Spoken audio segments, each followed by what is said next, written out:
Hello, everyone. Welcome back to the channel. It's Adrian from the Pageant Project. My special guest for today is Christina Lazaros. Did I pronounce that correctly? Yes, you did. Yeah, perfect.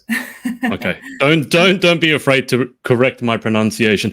Who is Miss International Netherlands 2024? Christina, welcome to the show. How are you? Thank you so much. I'm doing fine. I'm feeling so honored to be in your podcast, in your live stream, because I've been listening to your podcasts for a while. So it was, on my bucket list, like have a, podcast with Adrian. So I can check that out. Well, I guess I should be honored that I featured on your bucket list. I have interviewed a couple of, I interviewed Satya Langstraat. I don't know if you know Satya. That was back when she was Miss Earth. God, I don't remember. I think it was 2021. Yes, correct. During that COVID period, I lost all track of time. And then Yeah. I was supposed to interview Noah, but she actually got quite badly sick the night before our interview. So she was throwing up and all sorts of horrible things. So you are my second Dutch interviewee. Why don't we start with what's the weather like in the Netherlands at the moment?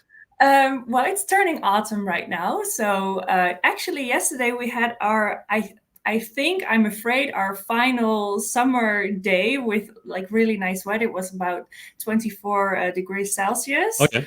But they say that from now on it's getting, more rainy and more windy outside. So yeah, it's nice still, but could be better.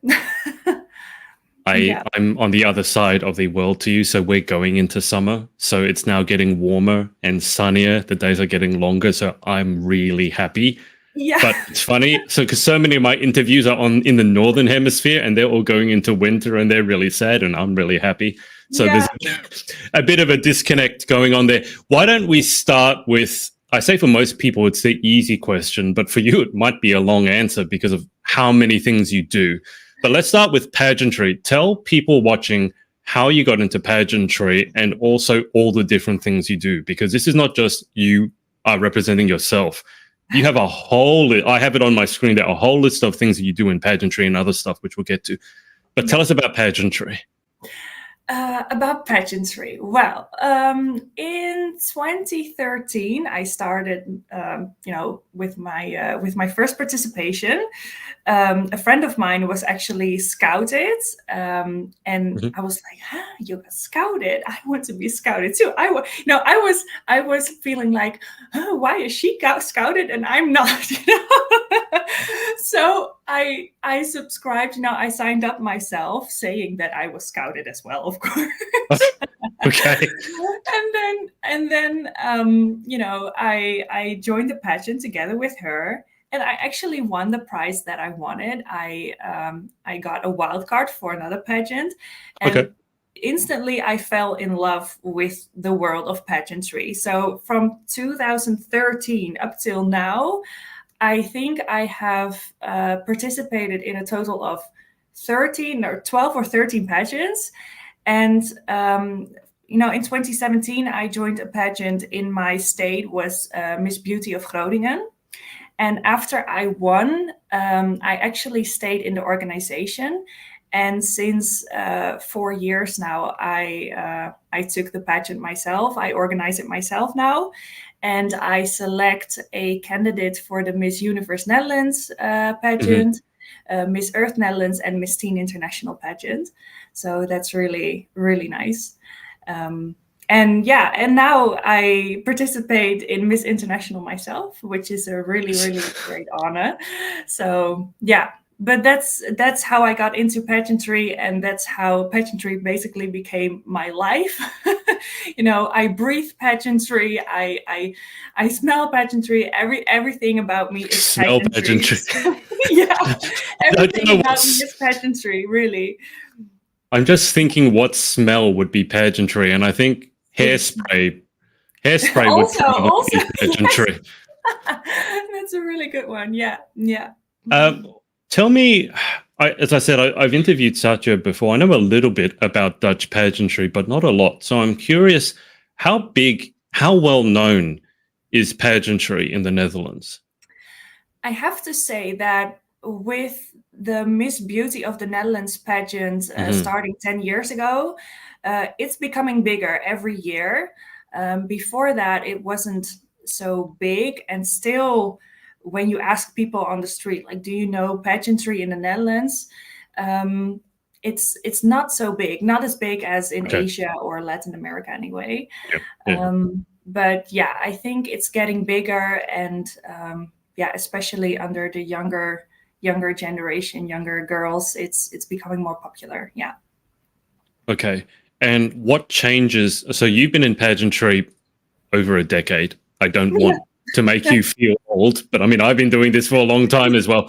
But 11 years is a long time to be in pageantry, first off as a competitor and now as a director.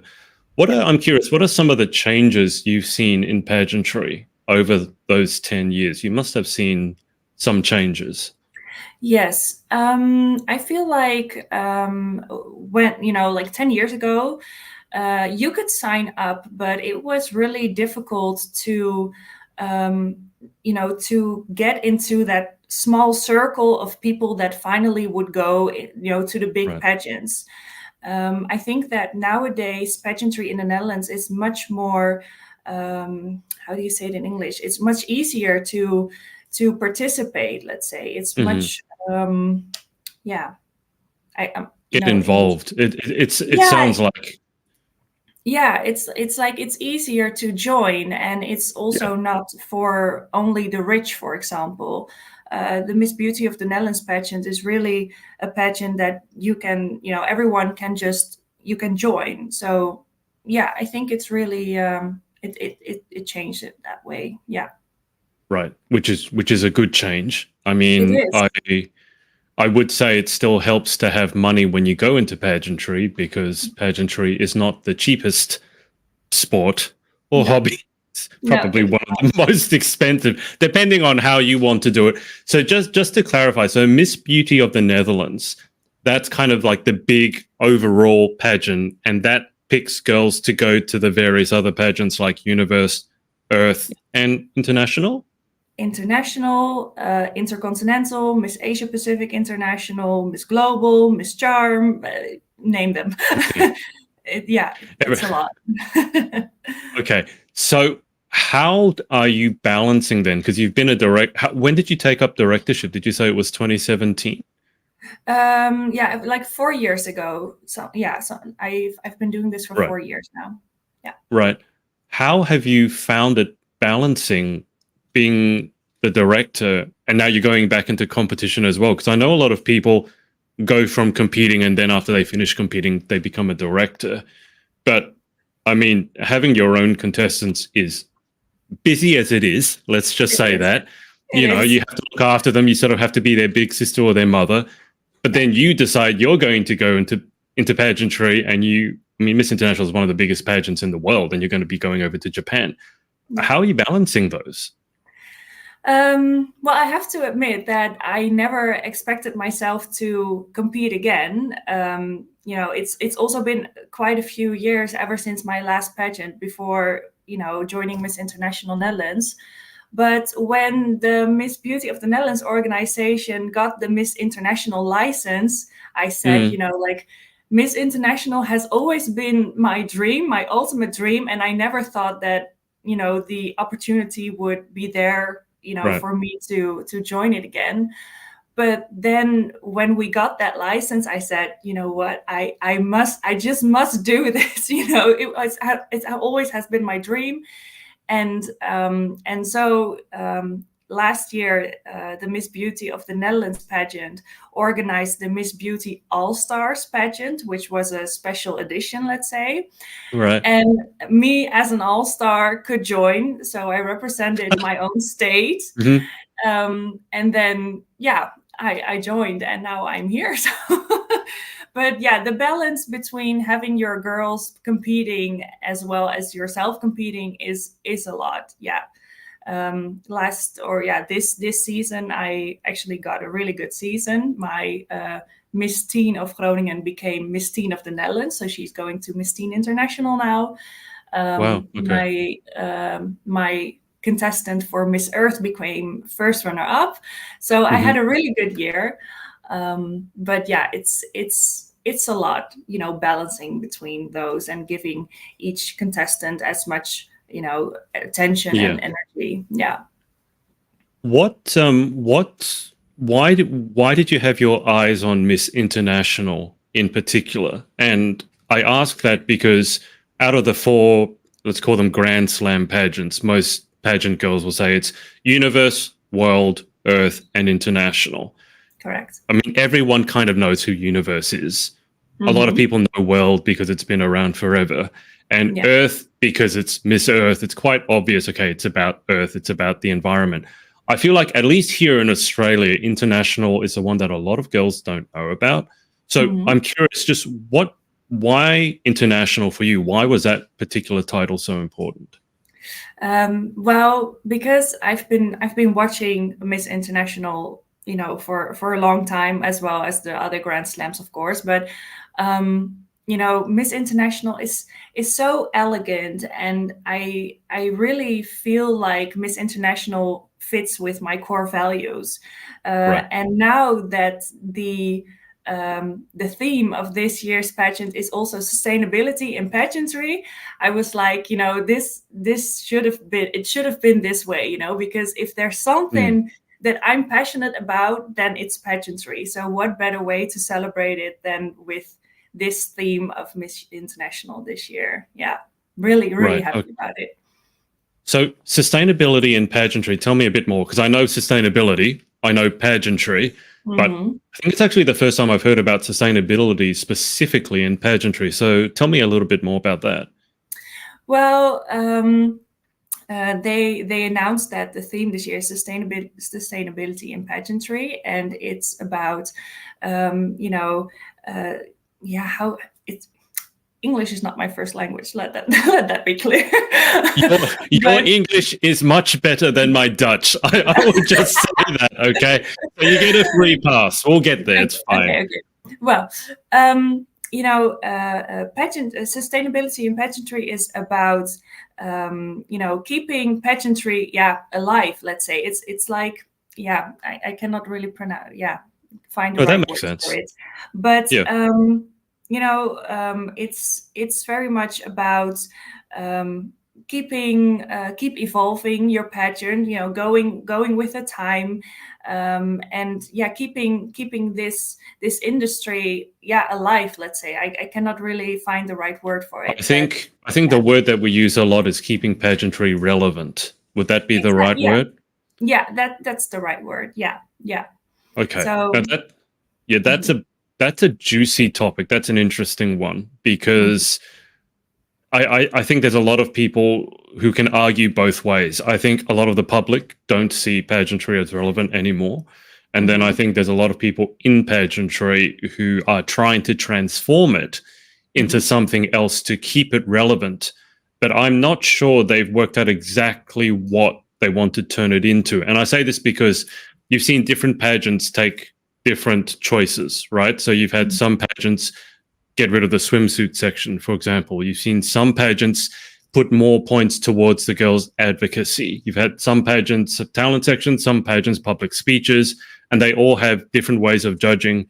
So I'm curious, because you're not only a contestant but a director. From your point of view, how do we keep pageants relevant?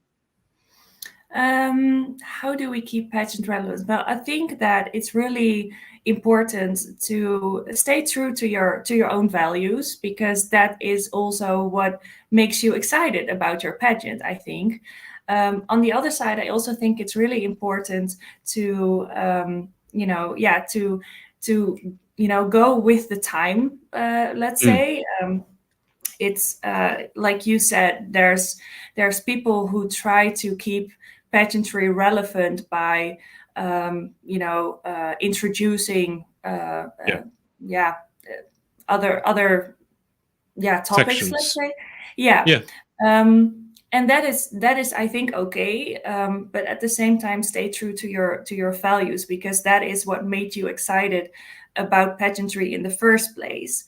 And I think to keep pageantry relevant as well is also to keep to have the right people around you that are excited about pageantry as you are, and that you can, connect and unite and make it a bigger or a better pageantry together. So as long as you have the right people around you who have the same passion for pageantry, I think that, you can always make pageantry relevant still in your own way. Yeah. Now, I mentioned this to you before we jumped on, but I saw the award behind you on the wall, which for those of you who don't know is an award from ClickFunnels, which is a business software. I've done over 300 of these interviews. I've never seen a ClickFunnels award. I think, Christina, you were surprised that I recognized what it was. But here's a question, because I love talking about business, and obviously I talk about pageantry all the time. Pageantry is a business at the end of the day, right? I mean, there are other facets to it. You're trying to help other people. There's a philanthropic aspect, trying to do those sorts of things, charity work, all good stuff. But at the end of the day, it's a business as well. And I think if you don't look at it as a business, you might have the best intentions in the world, but you have no one enter, and then your pageant's not going to last very long. So I'm curious, just for yourself as a businesswoman, why don't you go a little bit into your business background as well? Because you know, even though it's your partner's award, you wouldn't have the ClickFunnels award on the wall if you weren't interested in business as well. So why don't we delve into your business background as well? Yeah. What would you like to know about my business? Why don't we do it like pageantry? Take us back to the beginning. Let's see. Well, yeah, like you said, pageantry is business, and also my own state pageant here in the Netherlands. Miss Beauty of Groningen is one of my businesses. It takes a lot to organize a pageant. I'm having a few hundreds, contestants coming to the casting each year. Yeah. Oh, wow. Yeah, so that's big. That's a lot bigger than I thought. yeah. Well, each, the Netherlands is divided in 12 provinces, and each province has its own pageant. And each province fortunately has a few hundred, contestants. So that's really, really nice. But yeah, it's a lot. At the casting, we select 40 to 50 contestants for the finals eventually, and then of course you have your finals. You need to get a theater to have your pageant finals in at the same time. In the meantime, we have a few weeks with photo shootings, video shootings. We do beach cleanups, we have sponsor visits, and since this year I actually have a vice president to help me, because over the past few years I saw that it's sometimes just it's so much. It's like having a classroom with 40 or 50 kids that you have to that you have to teach things, learn things. It's a lot. So from this year on, I have a vice president helping me. Pageantry definitely is a business. It's a lot, but I love doing it. Otherwise, I also wouldn't do it, because it's just too much. So that is one thing, that's pageantry. I also have a company about maintaining social media for different companies. For example, I have a bridal store, the biggest bridal store in the northern part of the Netherlands. That's what I do social media for. And also, Miss Beauty of the Netherlands saw me as their best Q&A contestants, once. And ever since, they asked me to be their Q&A coach for our Dutch winners, Dutch contestants. So that's what I do now for not so long, actually. I think about half a year now. So that's something new. It's really exciting. So I hope to help others with it. So Well, I can see why you'd be a Q&A coach, because you're doing this Q&A in your second language and you're doing very well. So that makes a lot of sense. I mean, do you have any free time? Well, sometimes, people ask me like, yeah, can you introduce yourself? What are your hobbies? And I'm like, that's what I mean. Yeah. I don't have so many hobbies anymore because I don't have time anymore. Yeah. I think you've turned all your hobbies into businesses, which is the first sign of a serial entrepreneur. You can't have a hobby. Every hobby you have turns into a business. And this is why, I have your biography there and it's paragraphs long, which is a much better problem than someone who does nothing and has to sort of make something up. Yeah, that's true. Yeah. Okay, so we've gone through a lot, and I've just made a couple of notes here. I want to go back to a couple of things. So 400, you have 400 girls turn up to the casting. Yeah. That is a massive surprise to me, only because, to give you an example, here in Australia, a big pageant would 30, I would say, is already big. In fact, I'd say 20, and that's not with a casting. There's an application process, and pretty much everyone gets in. They don't like to say that, but unless, you've murdered someone or you've been in jail, you'll get in. So I'm amazed that each province can have something like 4. So when I asked you, how well known is pageantry in the Netherlands, it must be pretty well known to get that many girls entering. I mean, how do you go about finding them, or do they find you? I think it's both ways, because we also scout girls on the streets or online. But I think that most girls, they sign up themselves. So that's of course really a compliment, and I'm really happy that we're getting bigger each year. That's also the reason why Miss Beauty of the Netherlands has been existing for over 10 years now. From this year on, we also got the Miss Universe license, and I expect that even more girls will sign up now. So I'm really excited for the new season to start again soon. So really, really curious how that's going to be. Yeah, adding the universe title, I would hope, would make the numbers go bigger, because I think every girl will know what universe is. Mm-hmm. I'm curious, when your contestants sign up, how much do they know about what to expect? Because again, in Australia, very often they sign up, and sometimes I talk to them and they don't know anything about pageantry. I mean, sometimes I feel like they should have looked it up before they signed up, but they seem to know almost nothing about what pageantry is. A lot of them think it's Miss Congeniality, it's walking on stage in a bikini, etc., etc. They don't know about all the other stuff.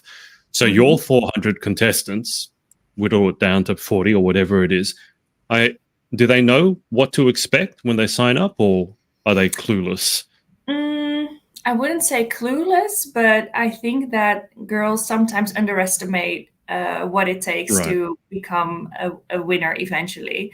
Of course, you have girls who come back each year. They try and they try and they try, which is really nice to see, of course, because I feel like you need those girls. You need the ones that are really motivated to do their best. But there's also, of course, girls that sign up and then they end up in finals, and most of the times they didn't even expect it themselves. But then we see their potential, and I always try to motivate them, to of course tell them like, oh, you can do this, you can do this, and in that way they sort of wake up, like, oh my God, I can really win this, but I have to do this and this and this and this. And then sometimes they're a little overwhelmed, but it's a lot. So we try to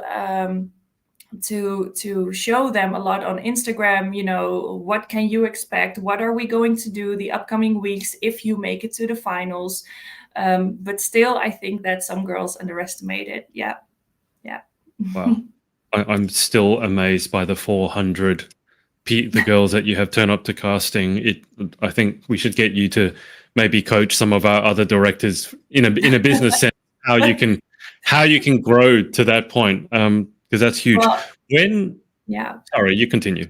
Oh no, I just wanted to say, like, if if I would have the possibility to actually, join an international organization, or in Australia, or, of course, I'm running for Miss International now, and Yeah. take pageantry even to a higher level, that would be my absolute dream.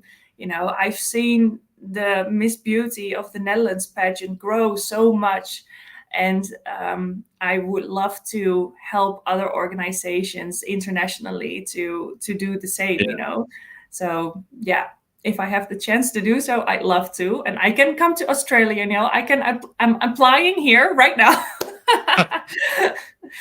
So yeah. Should fly you out as a consultant. And well, I know you've interviewed Selena, so you can meet up with Selena as well. Selena lives maybe an hour and a half north of me. Although I have to say, Selena, the other day, she was 10 minutes away from me, and she didn't even let me know. And I've never met her in person. And I'm like, you were just, Selena, you were like a few suburbs over from me. You could have let me know so I could have come and see what you were doing. I think she was doing some sort of event. Yeah. I'm curious, how have you found interviewing? Because you've interviewed a few of the other international contestants. Yes. How have you found that? It was so much fun, primarily I told them, like, let's do a live stream. Let's, get to know each other.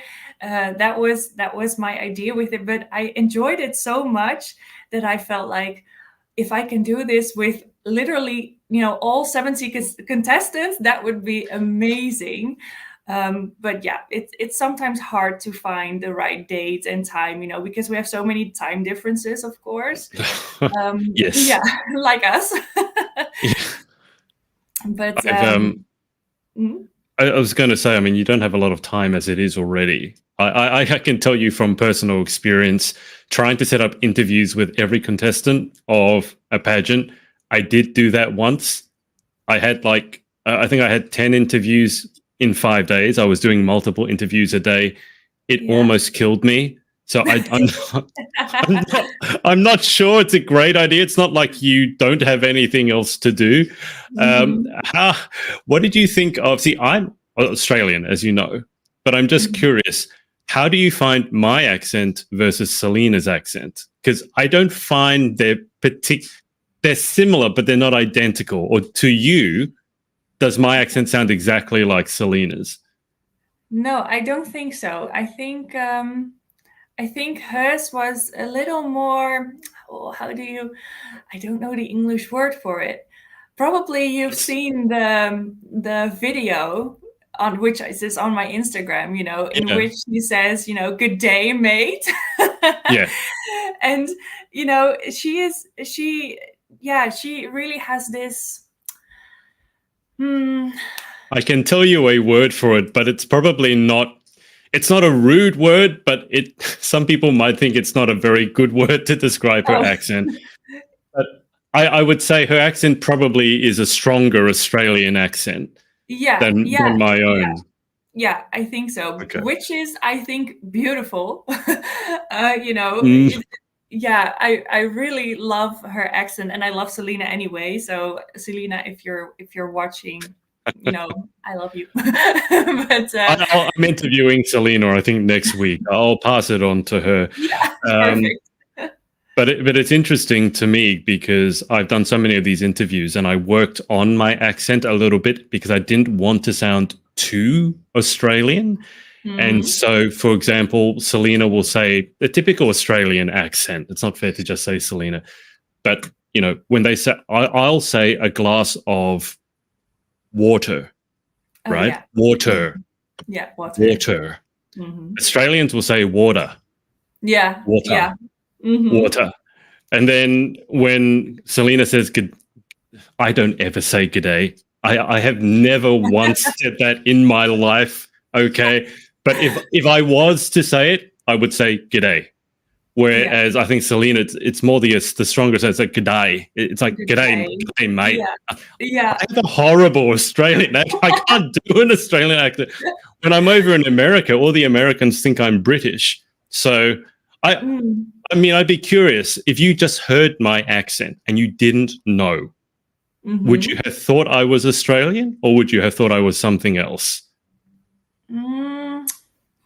That's a good question. I'm I curious. think I wouldn't say that you're Australian. No, There you I go. don't think so. No, There you go. but Yep. what you would be, that's also hard to say. So, No idea.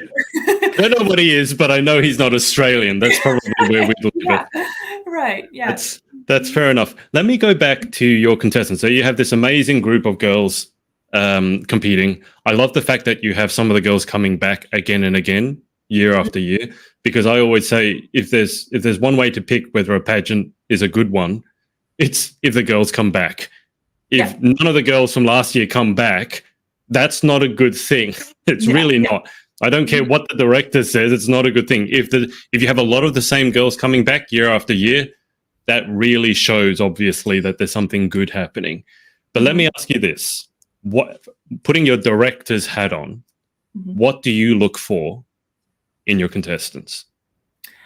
I always look for someone who is willing to work hard.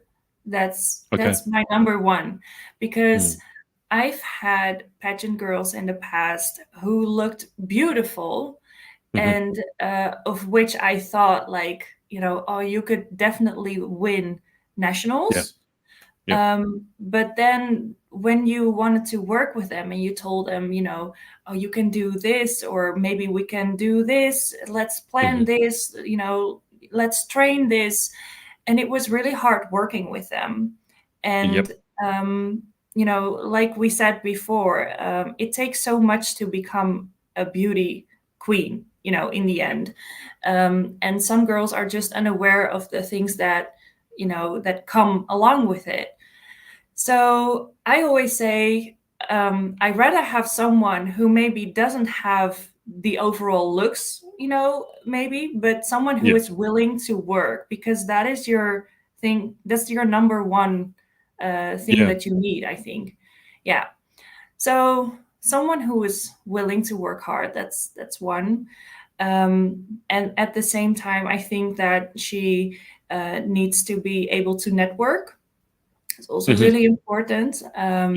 Also from a business, perspective, of course, it's really, really important that you should have your sponsors, being happy with your winners, and they should be involved, with the sponsors and with charities, communities.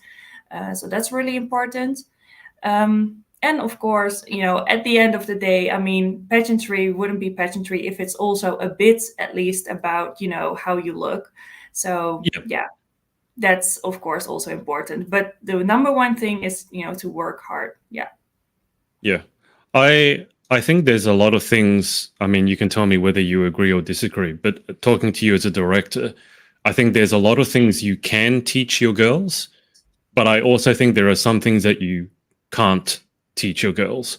And I think what you said about working hard, call it work ethic, or just having hunger to achieve, hunger to be their best.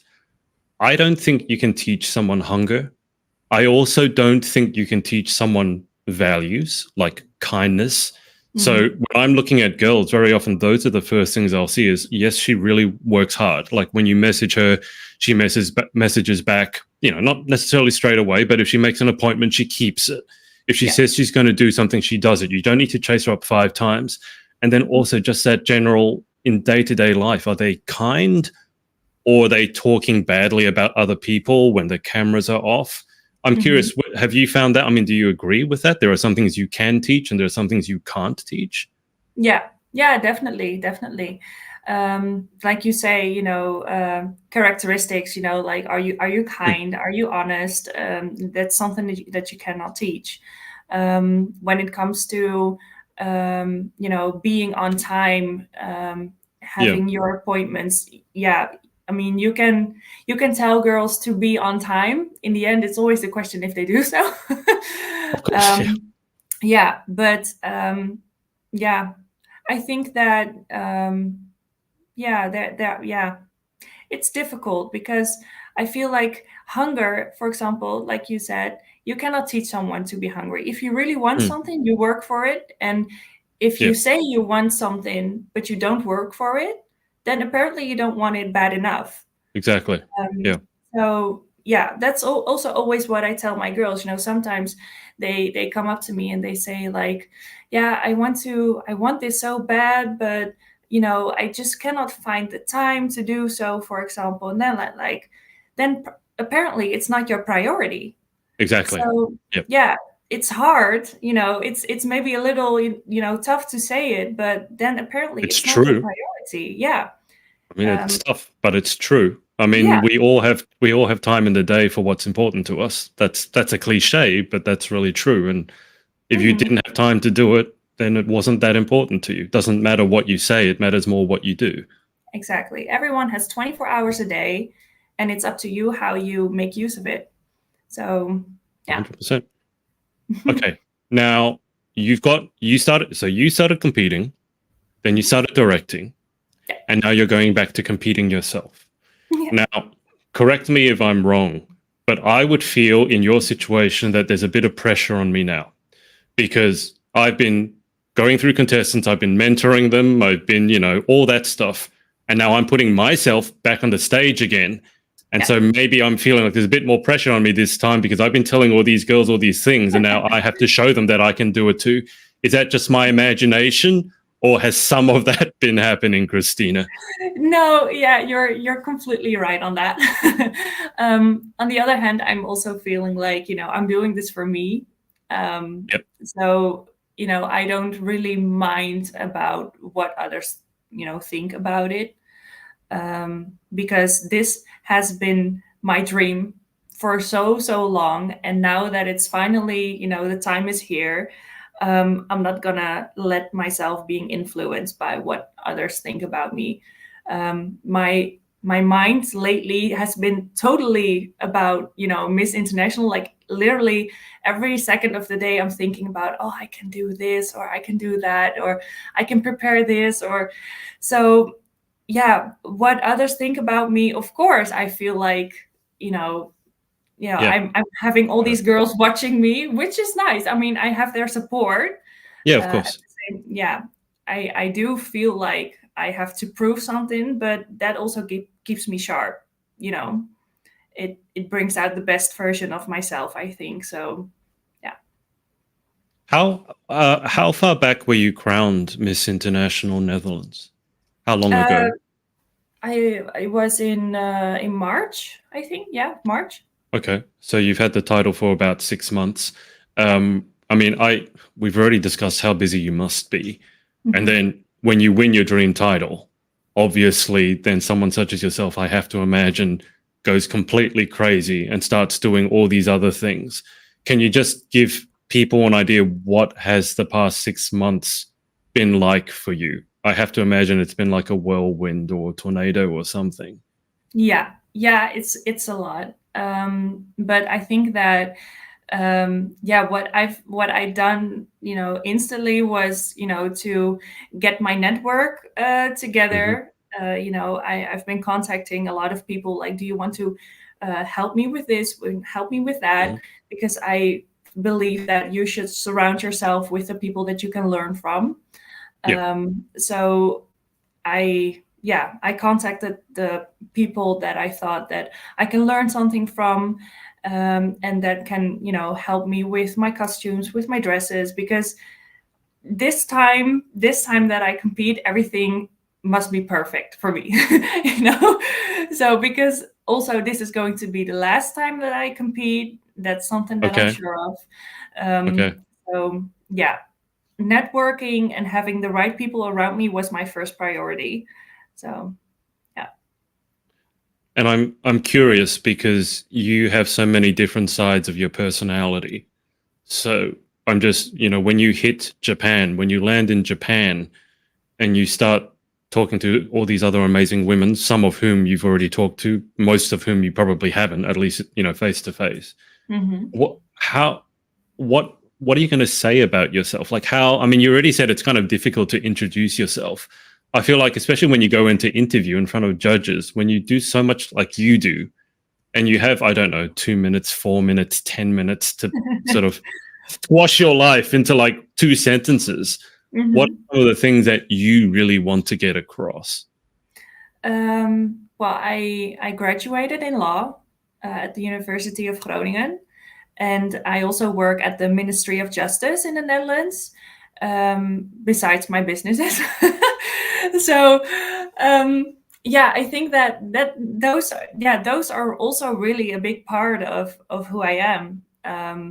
Also my background in law has helped me in business. It's always nice to know what you can expect in legal situations, and I Mm.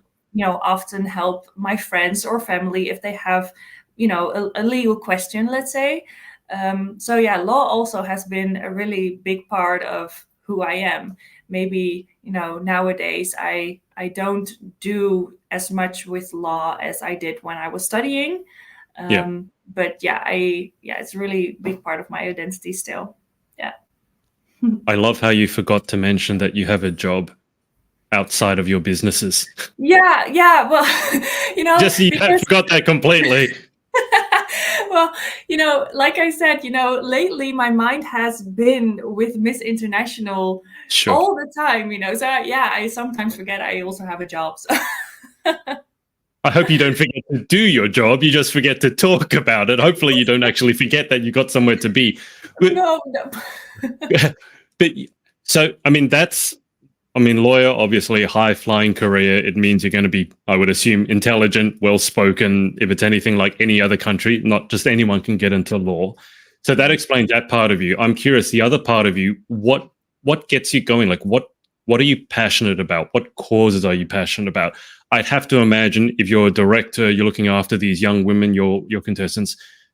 Some of it has to be you really want to help, young women grow up to be whatever it is. I'm not going to put words in your mouth. That has to be in there somewhere. But what are some of the causes that you're really passionate about?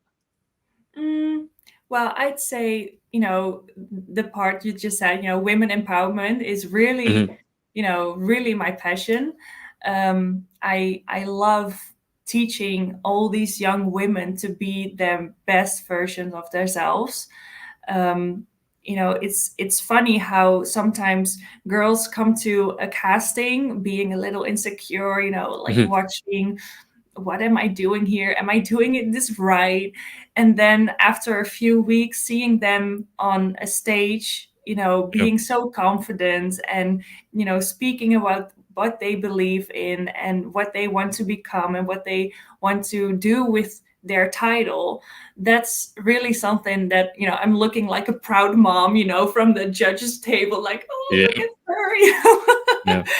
So yeah, that's really that's my number one passion. Yeah, apart from that, I'm also passionate about creating equal opportunities. During my time at the University of Groningen, I did an internship at a refugee camp here in the Netherlands, and Okay. I had to tell refugees what their asylum procedure was going to look like. And Right. it was a really, it was a really tough time. Was also, I learned a lot during that time. But it was also really hard because sometimes people, refugees came up to me saying like, oh, I'm waiting for my asylum Mm. here. I'm Yeah. not able to work or to go to Yeah. school at the moment, but I want to do something. I'm just sitting here doing Yeah. nothing. Yeah, literally waiting. But I want to do something. I want to contribute to society, to our community. What can I Mm. do?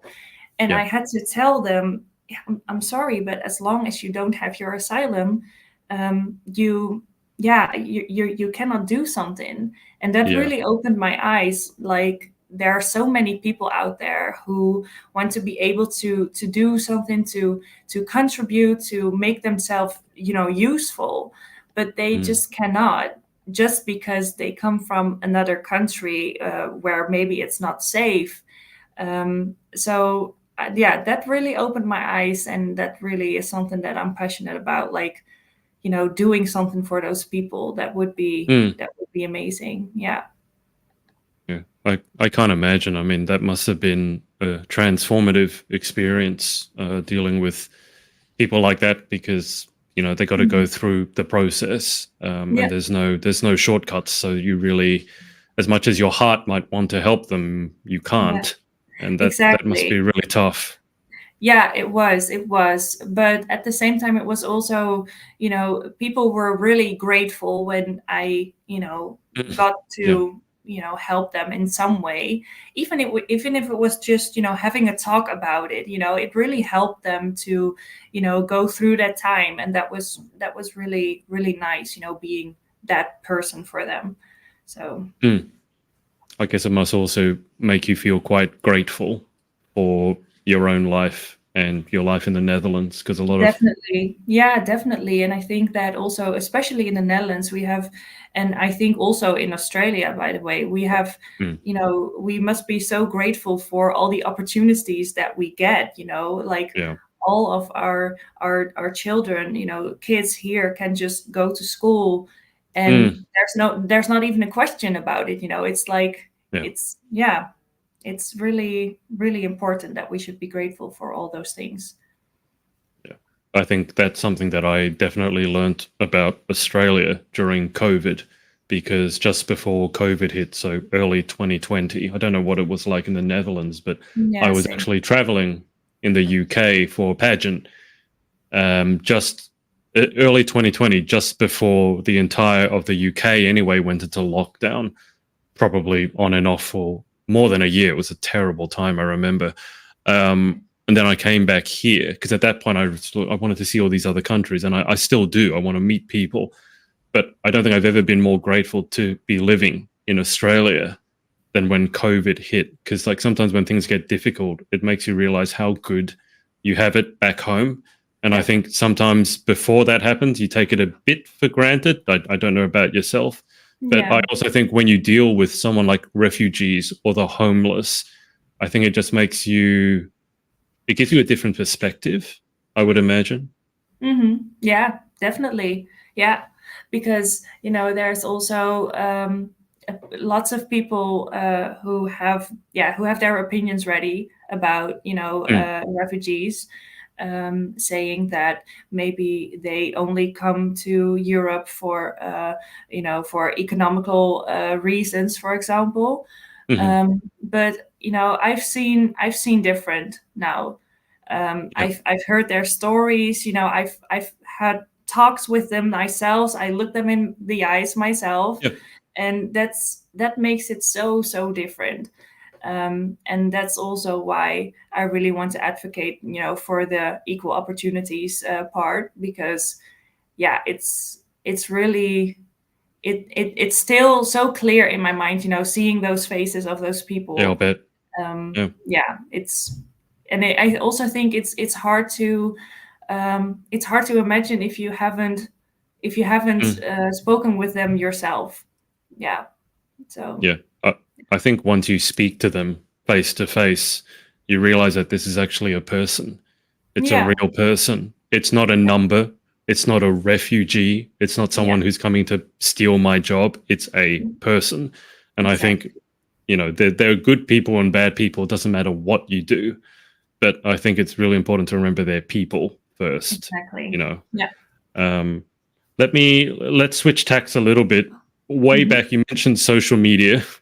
Mm-hmm. I'm glad I made some notes here. Otherwise, I wouldn't remember all the things that you did. But you talked about social Oh, media, and exactly, and you do it. You said I think you're working for was it a bridal agency? You said a bridal boutique. Okay. yeah. Uh, can you give pageant girls some social media tips?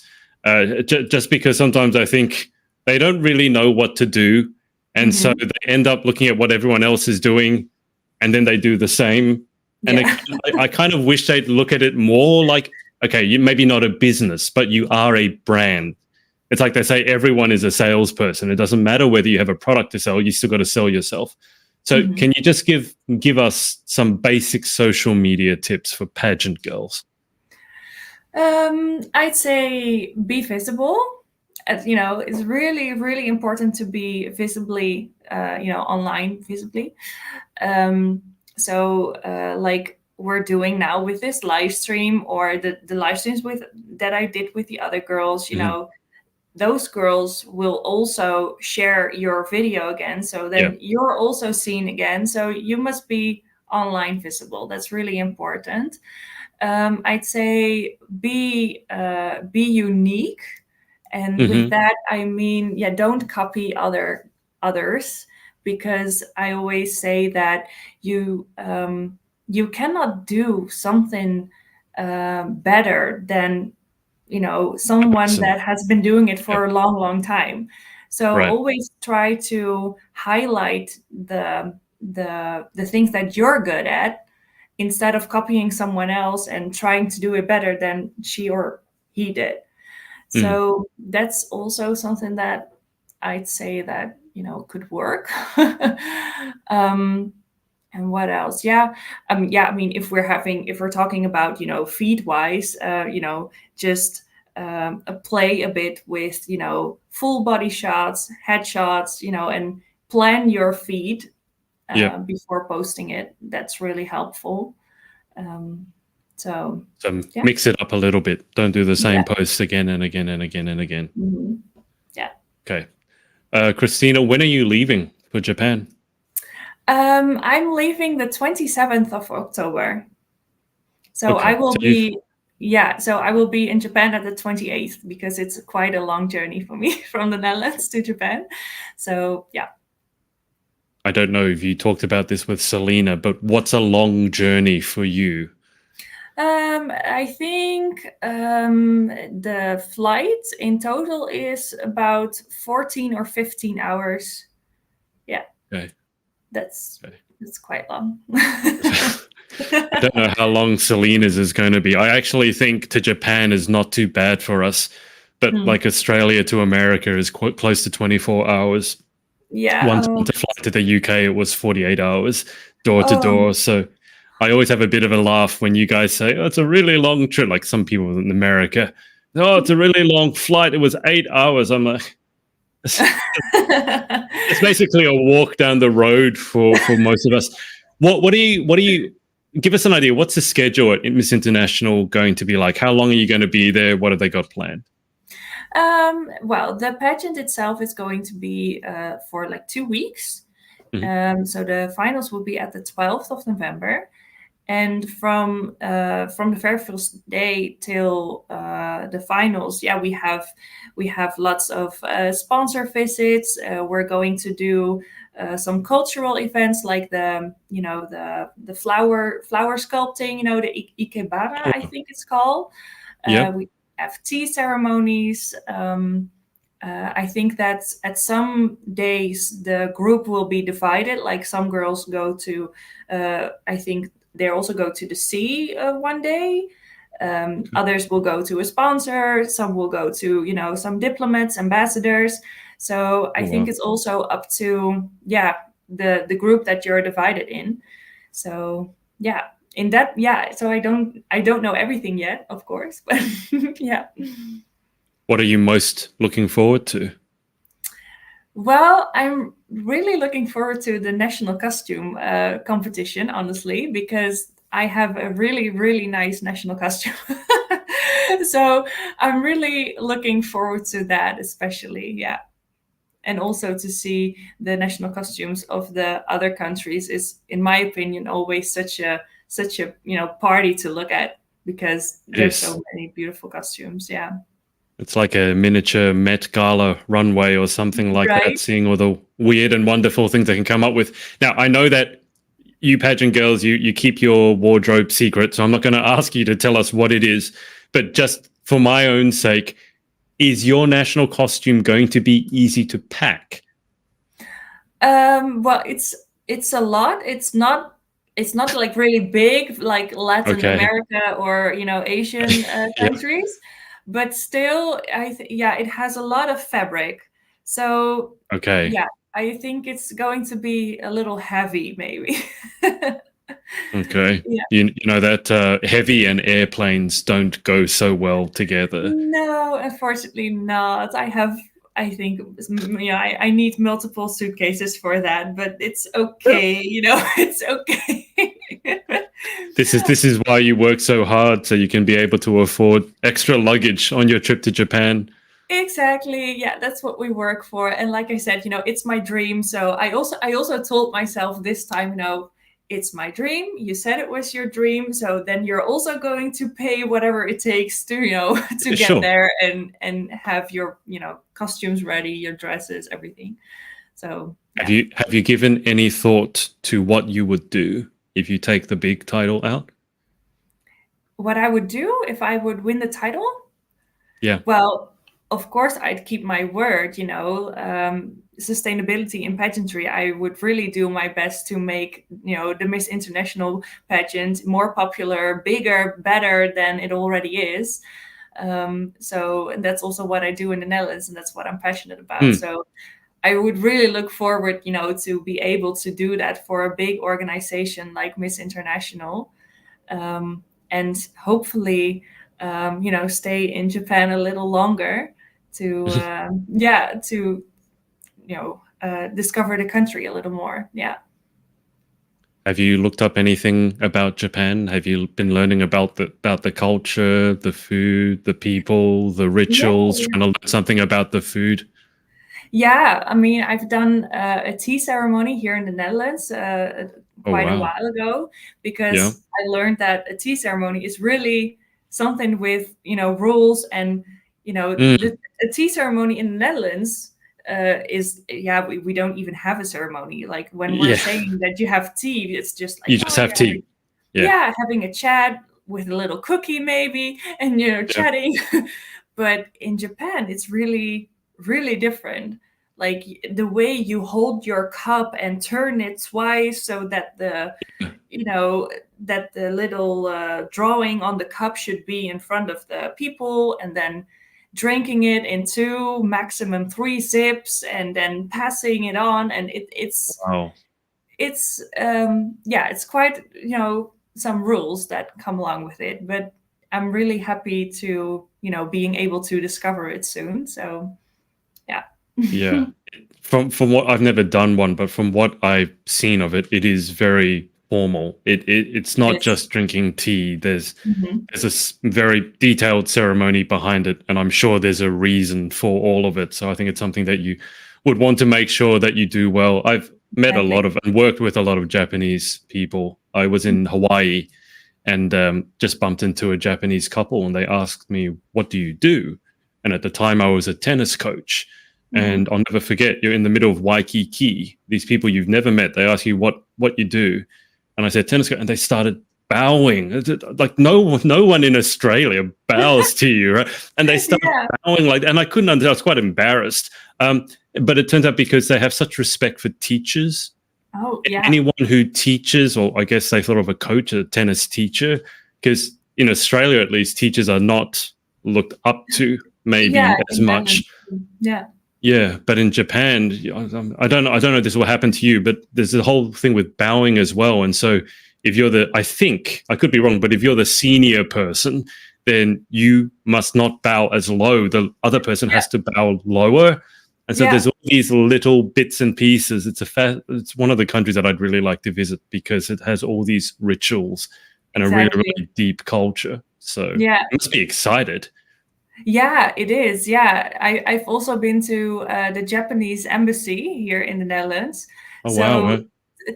technically seen, I've already been in Japan. But Yeah, I guess. Yeah. so yeah, but they also taught me a lot about, exactly like the bowing and giving Mhm. each other business cards, for example, is also really common there. And if you feel like the person in front of you is like more important, then you should give the business card like below the Yeah. hands of the other one. Yeah, it's really really interesting culture to get to know. Yeah. Yeah. Have you tried learning any Japanese? Also, yeah, I have Duolingo installed on my phone. Okay. There you go. So yeah, I'm learning, but I have to say that for uh, probably for most part of the world, but also for Dutch, it's so different from what I'm used to. There's not a single word that even looks a bit like Dutch. Like, when I hear English or French or Spanish, sometimes you have words that are, similar, or that you can think about, and then you can probably guess what Yeah. it means. Yeah. But with Japanese, there's not a single word that I could recognize in some way. So, yeah. No. I mean, I'm curious. Because you speak English, obviously, and obviously Dutch. Are there any other languages? Well, in the Netherlands, you have on high school, you have different languages that you have to learn. Right. I chose German and French as well. And I could choose to do Spanish as well, but I thought that French and German was enough. But I speak a little German, and I speak a little French as well. So, yeah. It's wild to me whenever anyone can speak more than one language, and here you are, Japanese will be your fifth, even if it's only a little bit of German and French. But what I wanted to ask you was, how did you find learning English? Because me as a native speaker, I don't think about it, but I've always thought that learning English as a second language, it's actually one of the hardest languages to learn, because it has so many exceptions, so many weird rules and words that are pronounced the same, but they mean completely different things. Where I learned a bit of French, and French to me, you could follow the rules. It was quite easy. But I'm just curious, how do you find, let's say, learning English versus learning French or learning German? Well, have you ever tried learning German? Because that is really hard. Is it? Ein bisschen, yeah. No, German is grammatically seen really, really hard. But I think what helped me personally was, as a kid, I watched television, and I also watched, for example, MTV. My Sweet 16, the things like that. Right. And I really think that it helped me by watching English spoken programs. But I always found English not the hardest language to learn. Actually, I did high school in English for 2 years. Okay. So, I don't know. To me, it wasn't the hardest, but I do know people that find it hard. So, I guess taking high school for 2 years in English probably helped a lot. I had mathematics, biology. I had it all in English.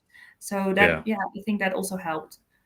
Yeah, that'll definitely help a lot. I'm sure your Japanese, as good as your Japanese will get now, I'm sure when you come back, your Japanese will be a lot better than it was when you left. I mean, it just happens, right? When you're in the country. I hope. Christina, before we get to before we wrap things up, is there anyone that you want to give a shout out to? If there's any, well, I have to say that the girls that I've spoken so far on my live streams are absolutely, adorable, and I love them so much already. So if there's anyone I can give a shout out to, then it's definitely those girls. And I'm really looking forward to meeting them in person, and give each other, little gifts. Like, I already have something, ready. So I would really give a shout out to my fellow contestants, because they're amazing. So Perfect. Do you know, just off the top of your head, how many contestants, how many countries are there going to be? 70. Wow. Yeah. A lot. That's a lot, because Miss International didn't have a competition for quite a long time during COVID. So I'm happy to hear that they're sort of back with a bang, so to speak. Exactly. Okay. Well, let's get through the final 10. So 10 questions. Here we go. Number 1, what is your favorite word? My favorite word is love. I was going to say it could be in Dutch or English or French or German, but whatever. Well, what's your favorite Dutch word? My favorite Dutch word. Oh, that's a good question. Oh, never thought of it. English was easier for you. Yeah, because I find love such a warm word, love, you can also pronounce like love. A Dutch nice word. My favorite Dutch word. I think I know a Dutch word. It's called hagelslag. And it is something I know because, when people hear this word, they say like hagelslag, but it's the sprinkles that we put on our bread. It's really, really Dutch. It's like chocolate sprinkles that we put on our bread as a lunch or as breakfast. So just I remember when I interviewed Satya and she tried to get me to speak some Dutch words, and I was like, I don't want to because I'm afraid I'm going to end up spitting everywhere. That yeah. it sounds like before someone spits. It's literally what was the word? Hagelslag? I couldn't. Hagelslag. There's a lot of that sort of. It's in the back here. I don't want to spit all over. Hagelslag. Oh my. I find the Dutch accent anything that involves those, because we don't have those sounds in English. I mean, you would know. The one thing I find curious, though, and your accent is actually very, very clear.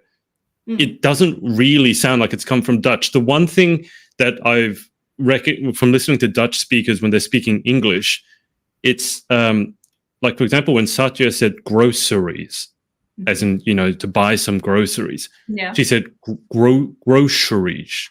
It's like the SH versus the S.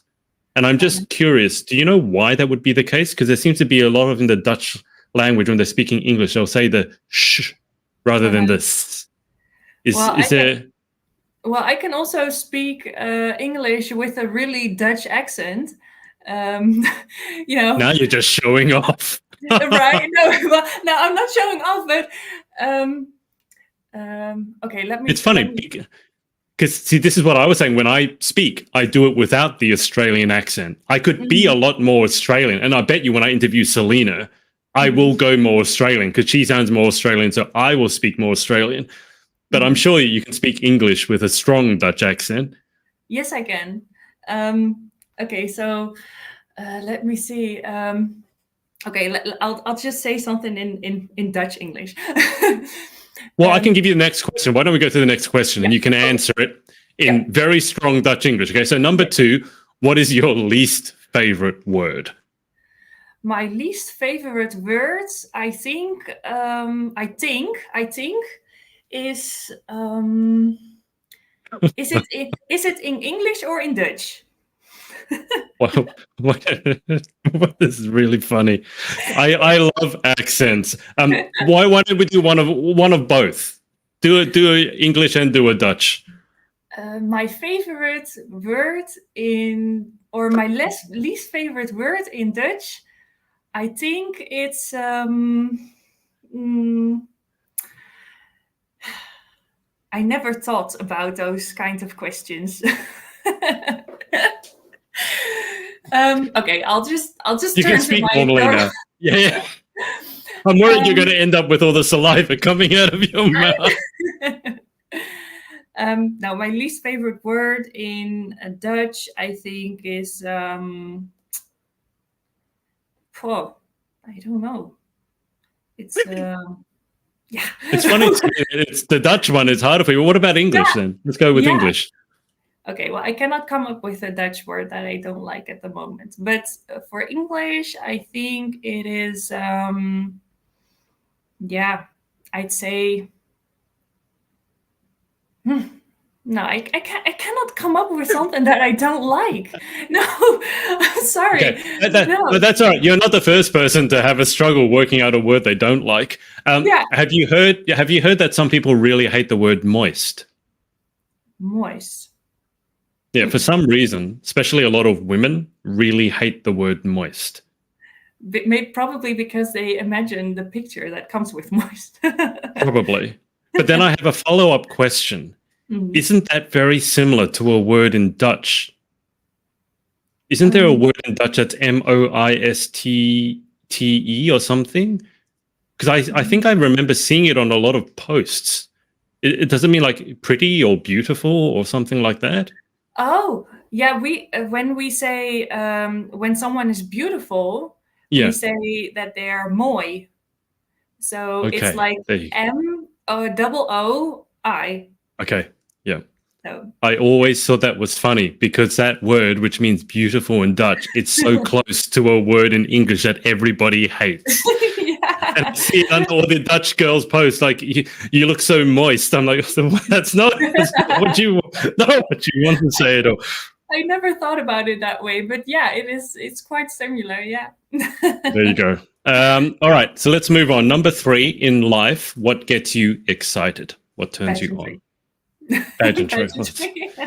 It's easy. That's a simple one. Okay, so that's what turns you off. Then what turns you off?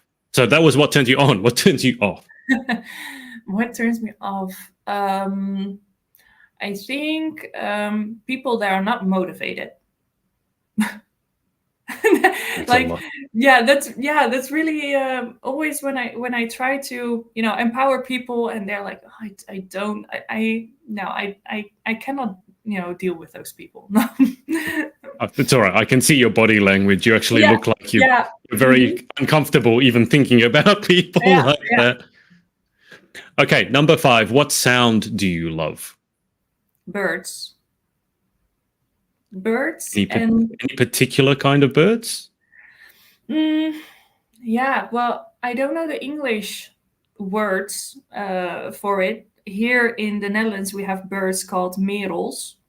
Okay. And as a kid, I when I was playing outside a lot, I used to lay on the ground and watch the trees, the wind in the trees, and listening to the birds. So always when I'm in forests, kinds of landscapes, then I always come to rest. So I really like birds. Yeah. Okay. The reason I ask you what sort of birds, I don't know if Selena mentioned this. Have you heard kookaburras or cockatoos? You've heard kookaburras? They're laughing. Have you heard cockatoos? No. Okay.